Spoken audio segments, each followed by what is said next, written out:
How করো, ওর মধ্যে how করো, করো ওর মধ্যে হাউ। আবার ওগুলো ফেলে না, সরো। এই জন্য তো ভাল লাগে না তো তোর উপর আমার রাগ ধরে, দেখেছো? দেখো কি বলবে বলো তো, দেখো। হ্যাঁ, এগুলো ভদ্র বিড়ালের লক্ষণ। দেখো, ও বাইরে পটি করতে যায়, বাইরে এত সব বিড়ালদের রোগ হচ্ছে বলে হ্যাঁ আমি এনে দিলাম। দেখো বাটিটা মনে ওর জন্য ছোট হয়ে গেছে, একটু বড় কিছু লাগবে। দেখো তাহলে কিসে দেবো ওকে আমি? দেখো সব ফেলে দিয়েছে, দেখো হাগামোতা করার নাম নেই। দেখো হ্যাঁ কি কাণ্ডটা করছে, দেখো।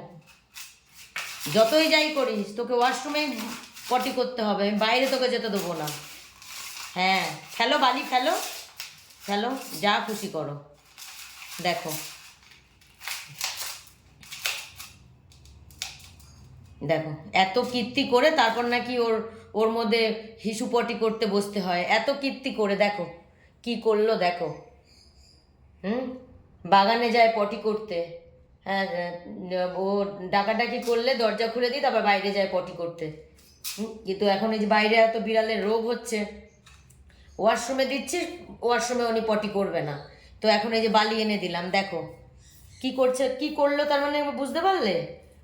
হিসু টয়লেটটা করলো বাটির ভেতর, আর নিচের বালিগুলোকে হাত দিয়ে ঢাকছে। দেখো কাণ্ড, দেখো দেখো ছিট পাগল, দেখো। হ্যাঁ দেখো, দেখেছো? দেখো সব বালিগুলো ফেলে ওই যে দেখো করলো বাটিতে টয়লেট, আর নিচের বালি দিয়ে ঢাকছে। মানে ভাবা যায় কি লেভেলের পাগল সব আমার পাল্লায় পড়েছে। দেখো দেখো দেখো বাটিটা মনে হচ্ছে একটু বড় গামলায়, একটা এই বাটিতে না দিয়ে একটা বড় বড় কিছুতে দিতে হবে বালিটা। বাইরে আমি তোকে যেতে দেবো না, তোমাকে এখানেই করতে হবে। হ্যাঁ তুলো কি সুন্দর ওই ঘাসের কার্পেটটা দিয়েছে, ওই কার্পেটের ওপরে করে, ওনার আবার চলবে না।